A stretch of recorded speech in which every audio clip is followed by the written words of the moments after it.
So we've talked about how to make Linux better to Samba, how to make Linux better to Windows, how to make Linux better to Azure.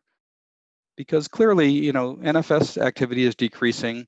There's certain things that Ceph can do and Cluster and others, but they're not really useful in the broad world where you have Macs and Windows and Azure and all the Linux, right? So we have to find a way to get Linux to work better in this SMB world.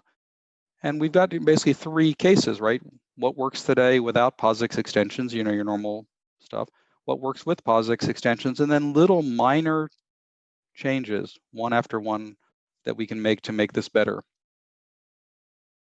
And one of the problems we have is that it's not an intergalactic huge thing. The SMB1 Unix extensions were 5 times bigger than the SMB3.1.1 POSIX extensions, partly because in SMB3.1.1, we can leverage many features of the protocol in small ways to get what we want. But unfortunately, because they're small, these points, we have to dig pretty deep to find them. And so in this talk, I'm going to talk very specifically, and there aren't answers for all these, but there are a lot of people on this who would have suggestions on how to get us to the end game, which is basically to make SMB the best way to access storage from Linux, not just Windows and Macs.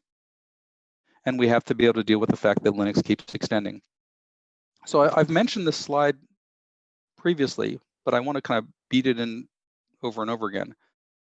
Linux is not POSIX. Linux is not POSIX. Linux is not POSIX, right?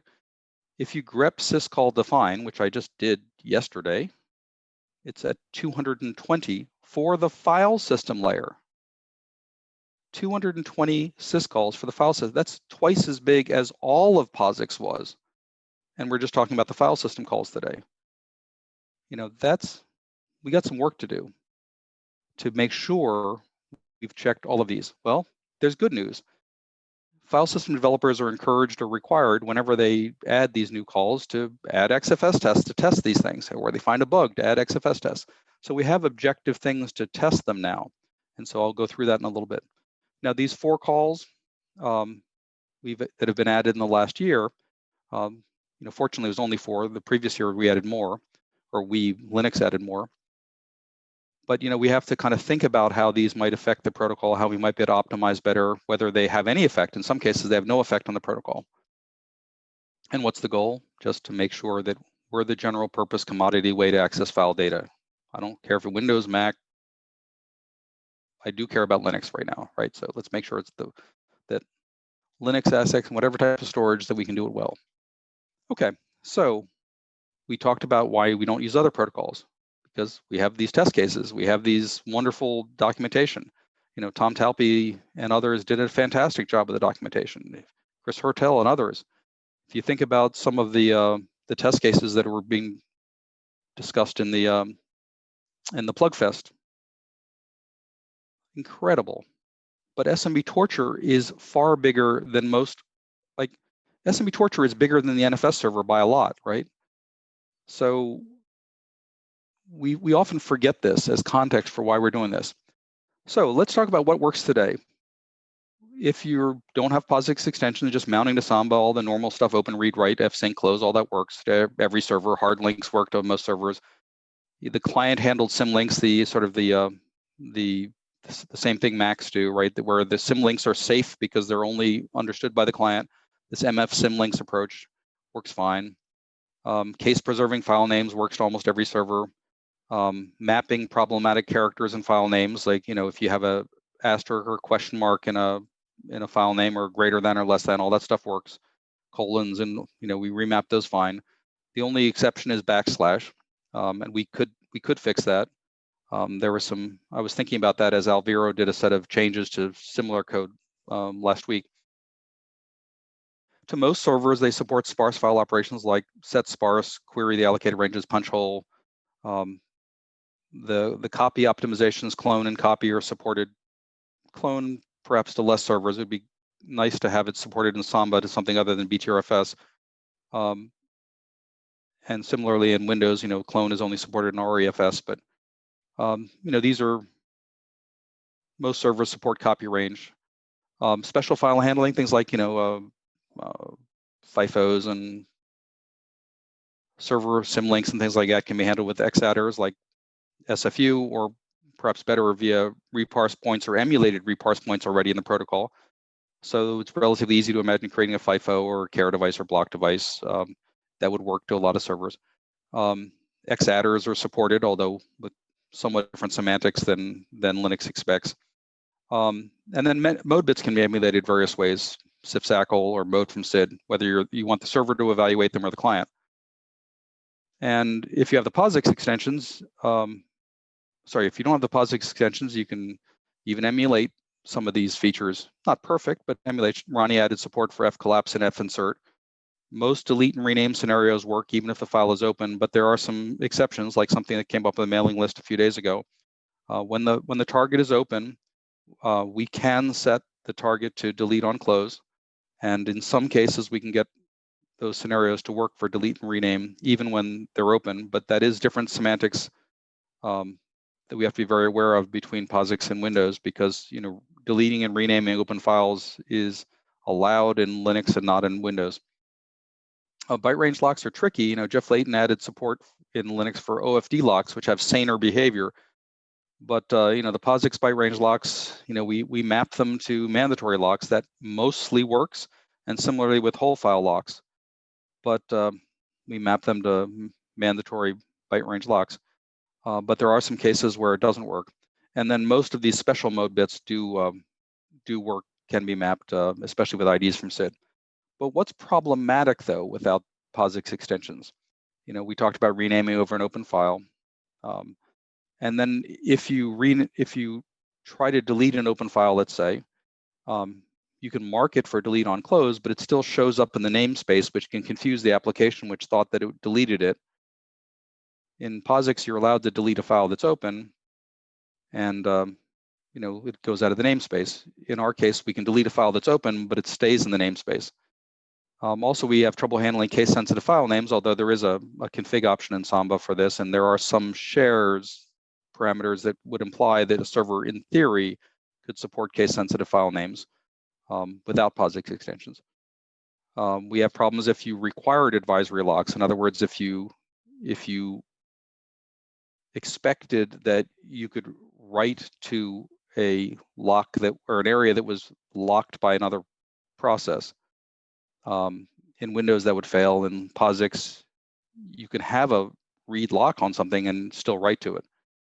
And then, of course, there's a few miscellaneous fields in statfs, like the total number of inodes and the free inodes that we don't have an easy way to query. You can imagine a call if we cared that could return that. And that's why one of the reasons we have the POSIX extensions. Now, with ownership, we can mostly do ownership properly without POSIX extensions. But if you're using xfstack, ownership's trickier. In IDs from SID, we can preserve the owners, at create time. But in the xfstack case, we want to allow inheritance. And there is a create with security descriptor that allows us to set the owner when we create a file or directory. But if you set the owner when you create the file or directory,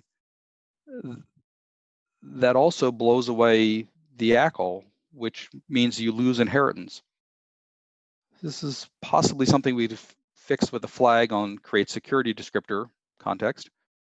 But there's another problem with that, is that when you're using xfstack, the owner will usually be correct because it'll be the guy who mounted it, who's creating the file, but the group owner is going to be set to the default group that the user is a member of. If the default group for user Aurelian is, samba.org, the default group is users, well, that may not be the group that you actually were using for that process. So you could end up with the user ownership correct, but the group ownership set to a default that was incorrect. So that's kind of unfortunate for some things. It's not a huge thing, but it can cause problems when ownership's wrong. Okay, so we solved most of this with the POSIX extensions. And as you know, the POSIX extensions, there's a branch of Jeremy's tree that has this, and they're partially implemented in KSMBD. You can start using them in 5.1, but it's not recommended to use them until you're at least running the 5.8 kernel. There's a mount option POSIX. It's very easy. All the major features work on the client now. Readdir, create, makedir, statfs, query info, stat, all that stuff's complete. There's a little bit of work needed for handling reparse points for special files, but that's rarely needed for testing. On the Samba side, the major features work, but as you saw with some of the talks this week, they've had a few-year delay with some of this rewrite of the VFS. Now, the special file handling on Jeremy's tree needs to be updated. The client tools, though, interestingly, Volker did a year ago or so. He did the client work for SMB client, so there's another client to compare with. And now we have them partially implemented in KSMBD, and maybe something we could do to finish it off. And at the last test events, just pre-COVID, some of the third-party prototypes have been implemented, and Wireshark has patches for these as well to dump the POSIX extensions. But let's be real, they're actually pretty simple. It's not like that's that hard. You have a new negotiate context, and a new open context, and a new file info level, an FS info level. Behaviors aren't wildly different, so it's not as bad as you think. Here's the negotiate context, and you can see it here. POSIX extensions sends the UUID for the context you support, and as you can see here on open, you send a context, a POSIX context. Here's more details on it. This is really small, right? This is not a huge thing on the client side. There's a little bit of work on the server side, right? I don't want to underestimate the fact that the semantic differences on the server when you're dealing with, open rename and delete of open files, but the POSIX extensions are much smaller than the SMB1 extensions were. But there are some problems. So we've talked about some examples of this before. Whether we have POSIX extensions or not, temp file doesn't work. It's kind of a hack trying to imagine how you'd solve temp file, because it creates a temp file, closes it, and then reopens it. But the act of closing a temp file removes the temp file. So why do it's kind of a catch-22 on how the current Linux behavior works in the VFS. Also, we've had this problem we've talked about many times of how we map POSIX ACLs. I put POSIX in parentheses here because I should put it in quotes here because it was a draft. But Linux, some of the file systems expect POSIX ACL support. And of course, we use rich ACLs, like SMB, NFS use a rich ACL model. And that's been a source of controversy for 13 years now. And also, how do we integrate with SE Linux better? How do we deal with case-sensitive X-adders? And how do we deal with the specialized APIs in Linux like quotas and snapshots? And how do we deal with the current local FS tools? Don't know anything about FSCTLs over SMB and don't know anything about SMB info. Some of these can be dealt with SMB info if you have an experienced admin, but we perhaps should integrate better with some of the Linux user space tools. So what's the next step? Well, one of the obvious next steps is to dive in objectively into every single XFS test, because XFS tests are not biased toward SMB in any way. And every file system runs XFS tests. And they're the standard functional test suite for Linux file systems. No one file system can pass all of them, of course, so you're allowed to skip or fail some of these, but it gives you an objective way to look at what's missing. And obviously things coming from customers are great too, and we've got some of that as well. But I think that it's really helpful to do what my goal here is, which is dive a little deeper into the XFS test. Partly because we need to figure out what fails, but also partly because maybe we can do minor extensions that reduce round trips and improve the performance or provide better, safer implementation. So Ronnie's fcollapse and finsert are some examples. There are multi-step things that could fail, right? So what if they were a single operation on the wire instead of multiple? And in Windows, there are some very promising FSCTLs we've talked about in the past, like FSCTL rearrange file and shuffle file that might be able to help. Now, these aren't exposed over SMB like other NTFS FSCTLs, but they could be. And what if we supported, rearrange file or shuffle file in Samba? Would that help? And what about exposing? Windows has long had a file flag POSIX semantics. They have to support POSIX internally, things like WSL, and also in certain previous subsystems, they had to be able to support POSIX semantics. What if we could expose that file flag?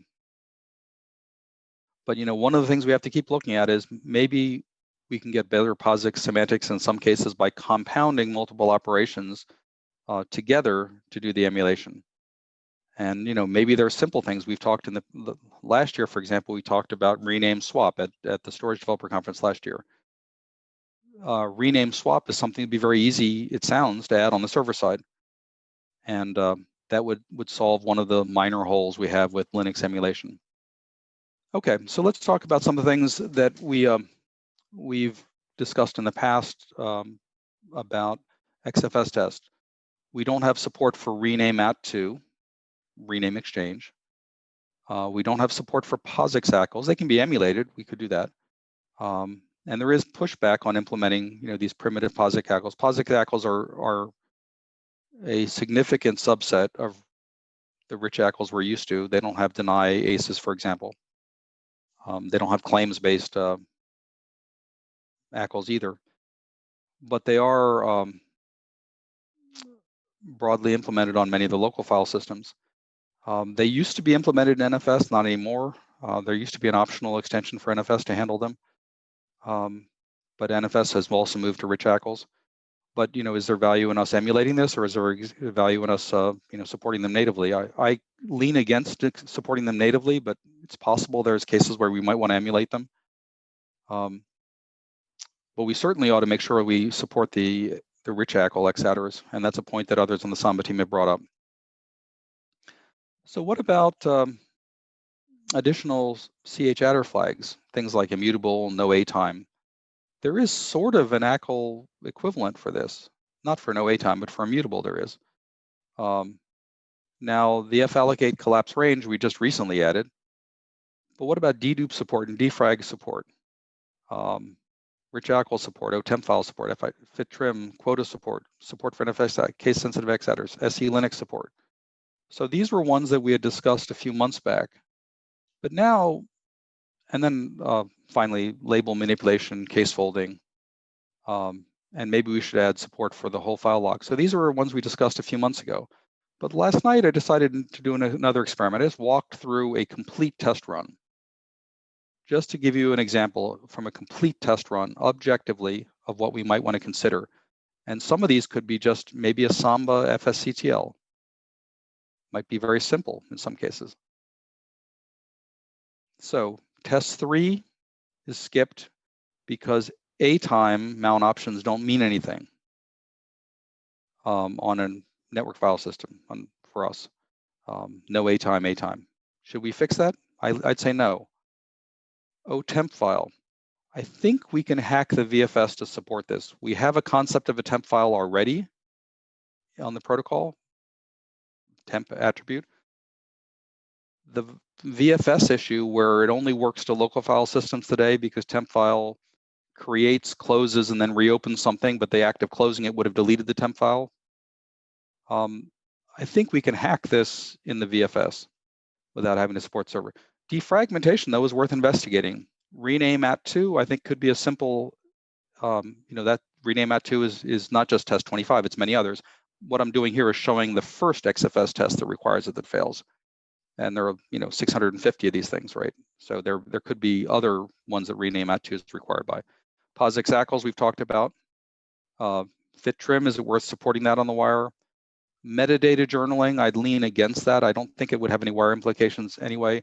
A freeze FSCTL, you can see the LWN article on why freeze was added as a command that you could issue to local files or to various file systems. Currently, I think freeze is only implemented on local file systems, but could be. I don't think there is any protocol implications to that. And it's something I was going to investigate now that we've got the shutdown one out of the way.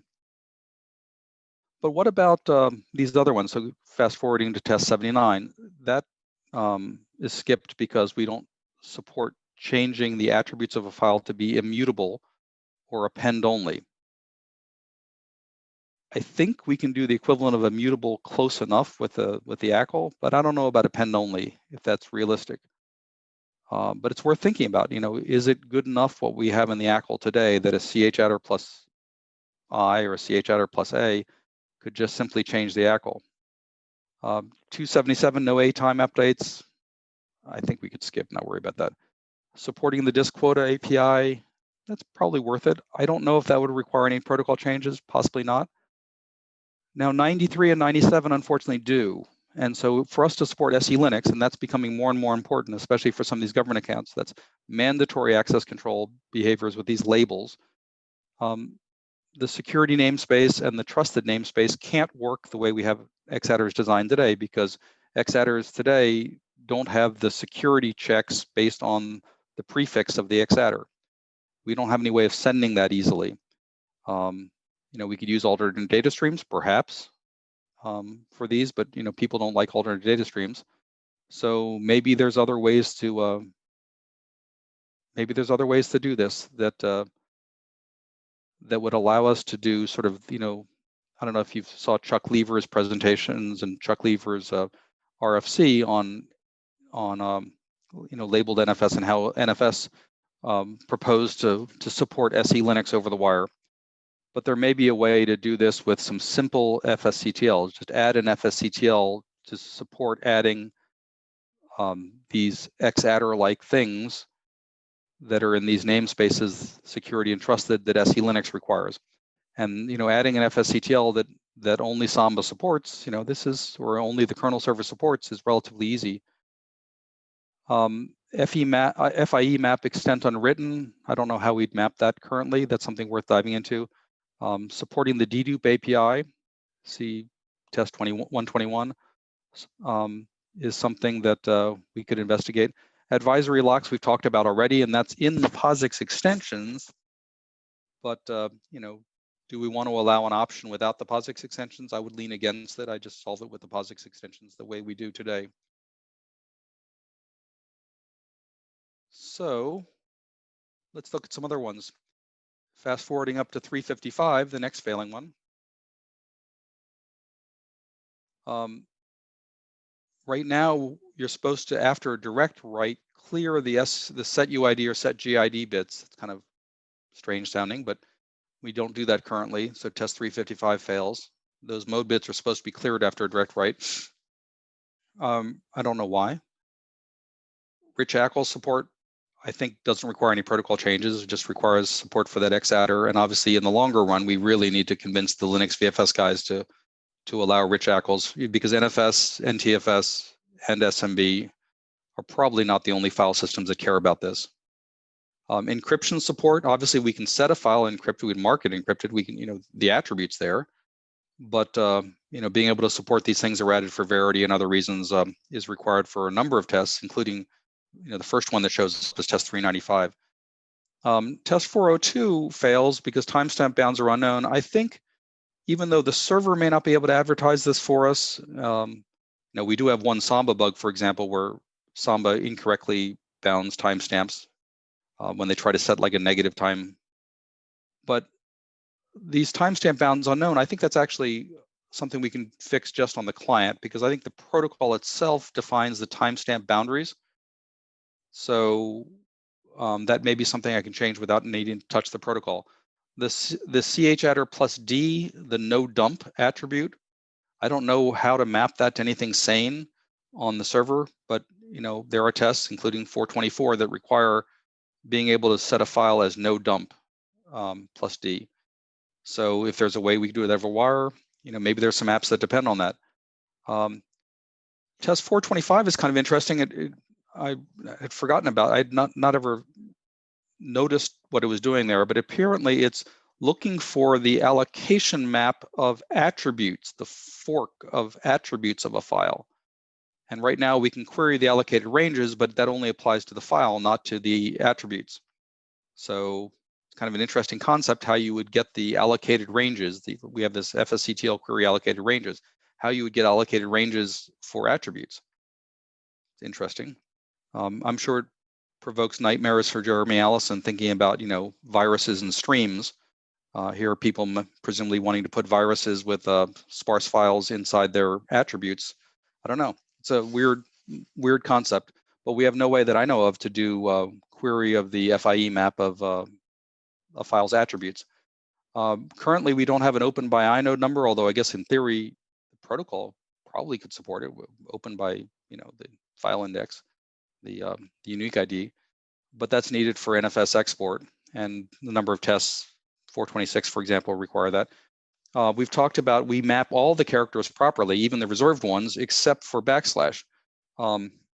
And test 453 fails because key irk_mu does not exist for fake slash test ? As you can imagine, they're trying to do some really weird character mappings and make sure it all works, but it fails because of actually two things. But one of them is that we don't support backslash in a file name, and they require that for test 453.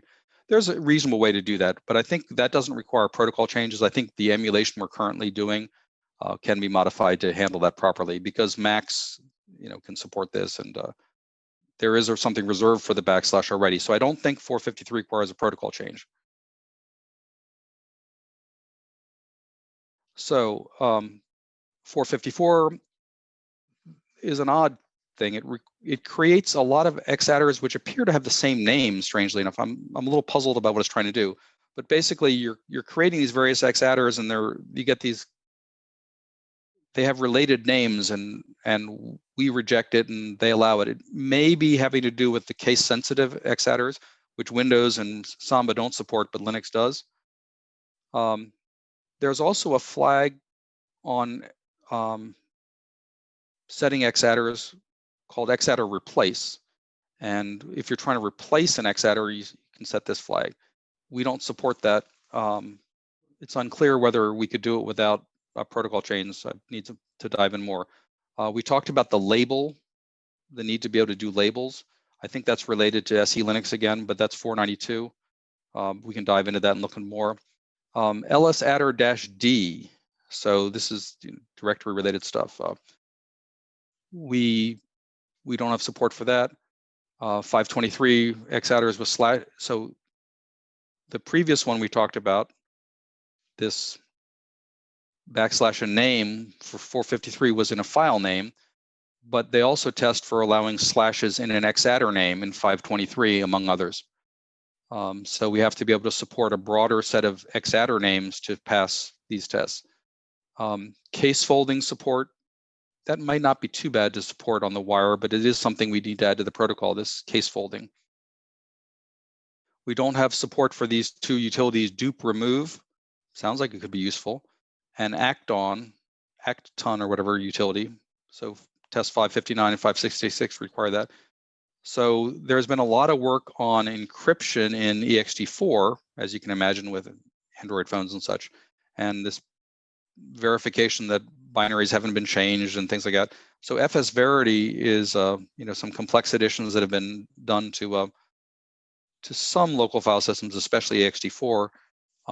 But a number of tests, including first one, 571, require support for fsverity, which probably we could do over the wire with minor changes.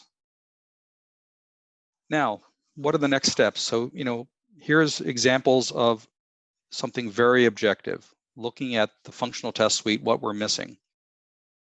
And, what are the next steps? My theory is that we should be prototyping possible ways to solve this in KSMBD, because it's pretty easy, and Samba once the VFS rewrite of Samba is done.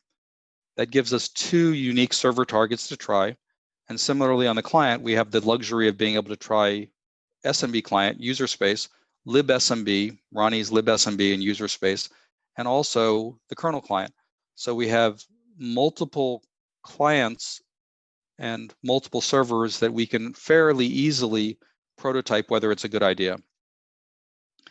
And I think that some of these are small enough that they could be done literally with single FSCTLs that are not controversial.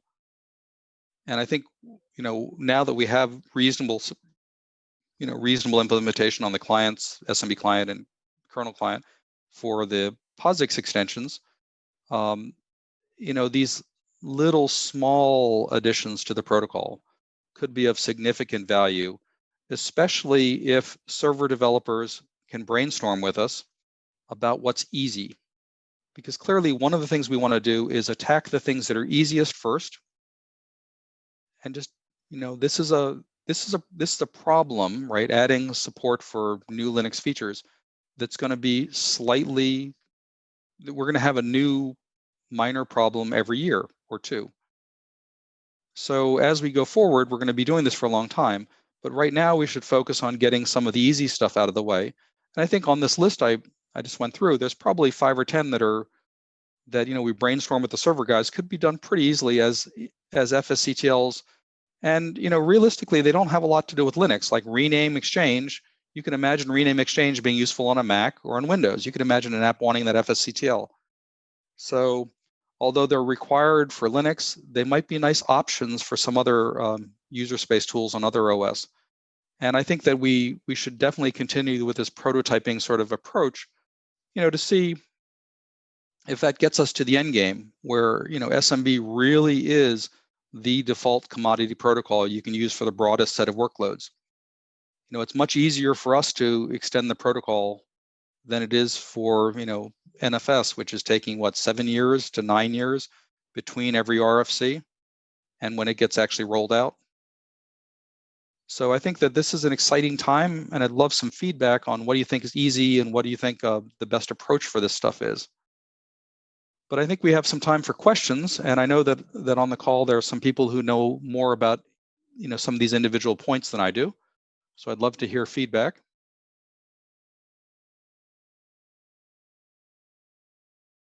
So any questions?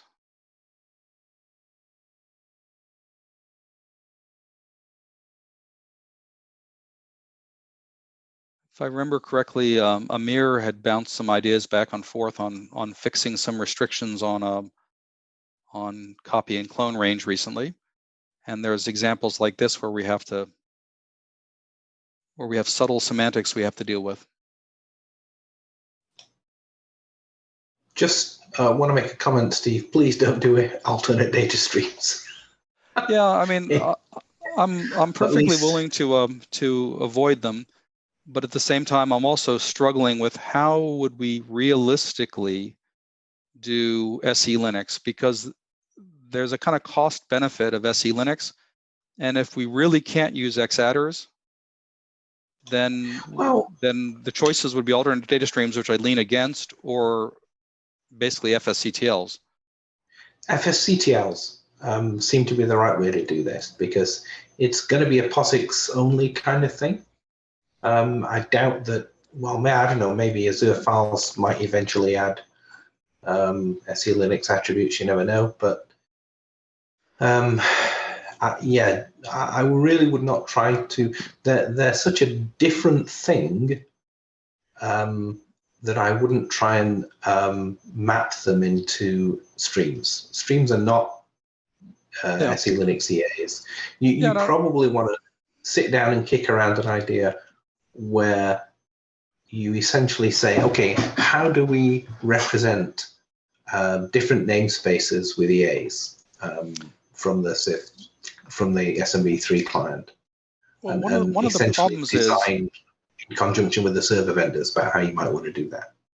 Yeah, one of the problems is, although there are more than 3 or 4 namespaces, if the expectation is that trusted and security have different security semantics, who can write to them, than regular X-adders, we have to be very careful because we don't want to wildly support any namespace if the implication is that one of these new namespaces might have different security requirements for what can be set to them. No, it's fine. You just send it. The server can always say no. Access denied. I mean, try. One way to do it is just if we want to do it that way, then we just have an FSCTL that allows has a anything other than parameter.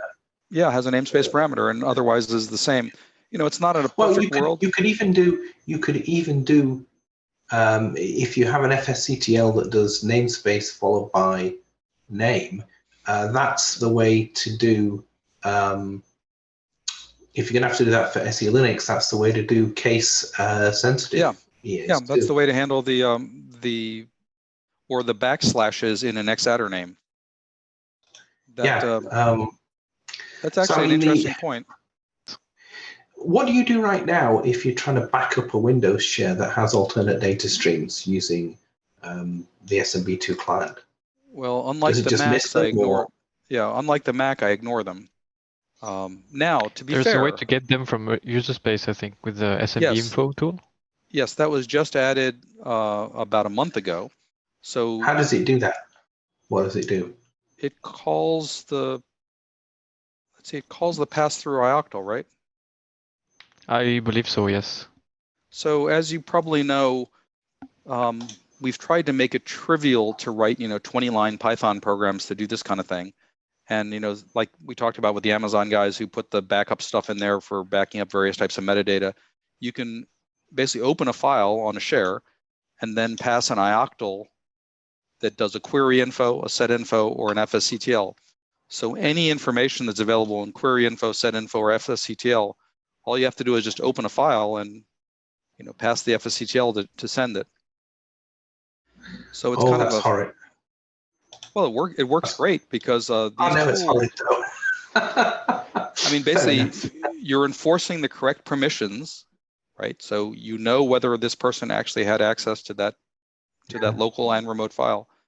And then, it's up to them if they want to call some bizarre ioctl we don't know anything about or fsctl we don't know anything about, go for it. But to be honest, there isn't a whole lot of choice because, like I'm assuming, I'm just guessing here, right? But I'm assuming the Amazon guys who did the stuff that queries the various ACLs and auditing information and ownership information and creation, but all that stuff, we're doing it because there's no way to get it at Linux, right? You needed to do a backup, and there was no way to get all this data otherwise. Yeah, makes sense. So do any of these sound particularly easy? I tried to be objective and just list them case by case, but do any of them sound particularly easy?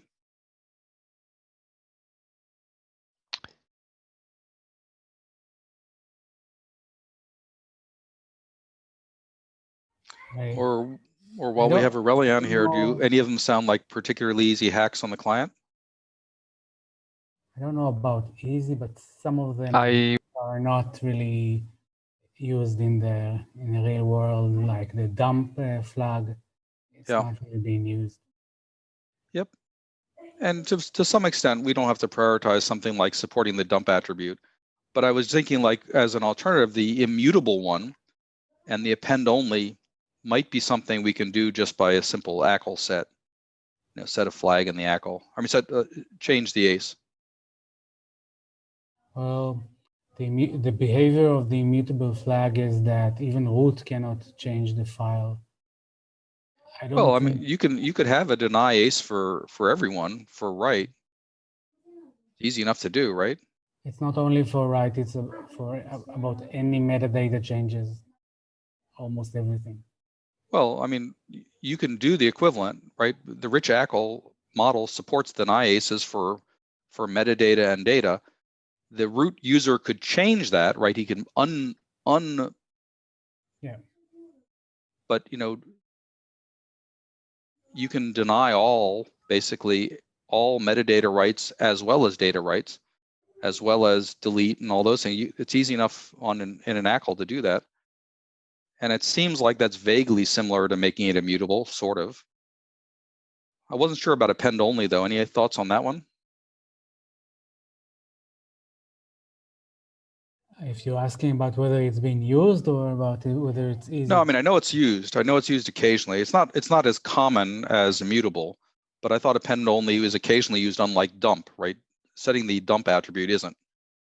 But I was just wondering if it's something that's mappable, append only, on the wire today. Jeremy, do you remember if there's an append only equivalent?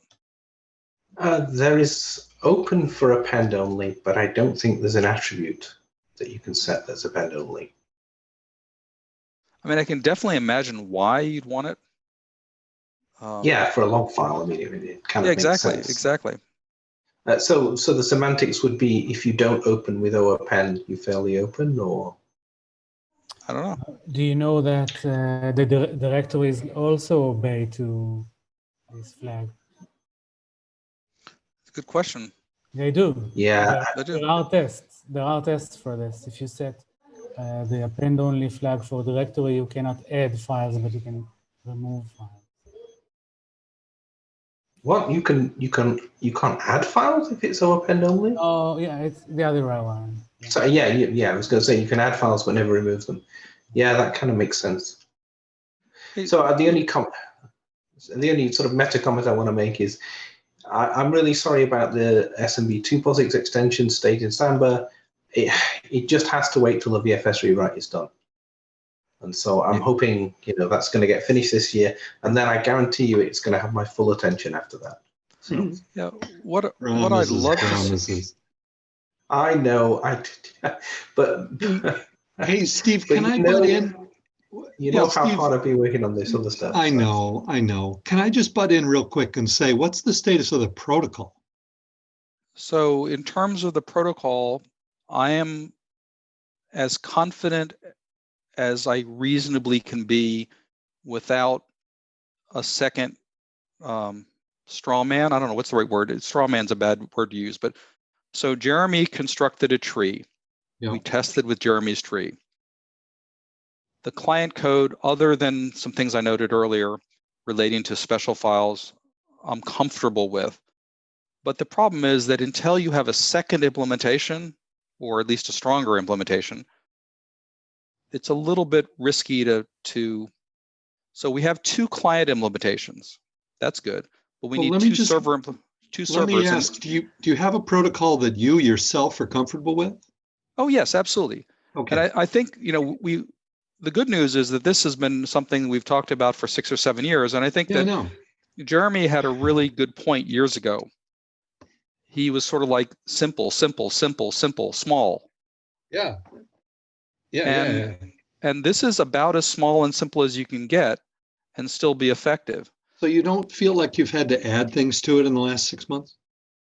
We haven't had that anything in the last 2 years to it. Good. Okay. Other than we found problems with the implementation.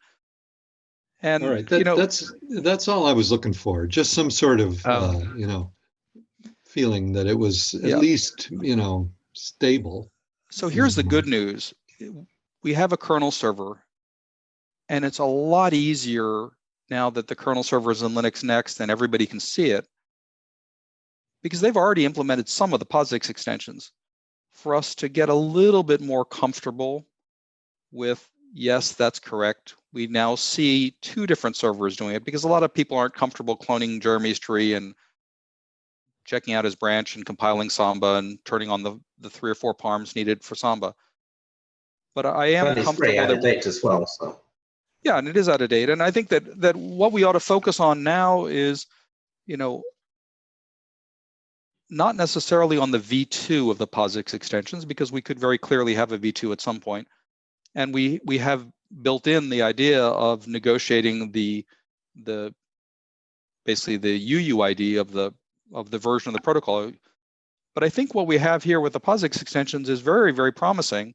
But as you say, it's delayed on the Samba side because of this VFS work. But I think on the client side, the only piece I'm a little bit uncomfortable with is making sure that we're handling special files correctly.